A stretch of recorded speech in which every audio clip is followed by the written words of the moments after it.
So this is the old motor that may be possibly bad. This is the new replacement one that Tuttio sent us. And let's hope this is the issue now. Yeah.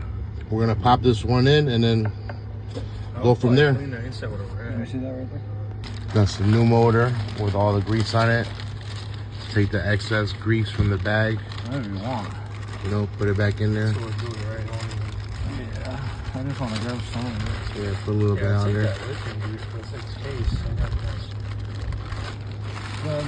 All right, so we got the bike back to normal.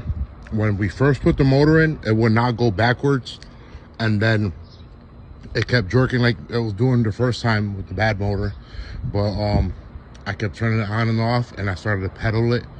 I kept trying to move it backwards. Wasn't going backwards still. So I kept trying to go forward, turn it off, pedaling it. And I don't know if the gears had to set in or whatever, but it straight took off. And it's honestly riding better than the first motor, way more quiet. I hit 37 miles on there, and I weigh 275 pounds. I'm 6 foot, and I had 37 miles on this motherfucker.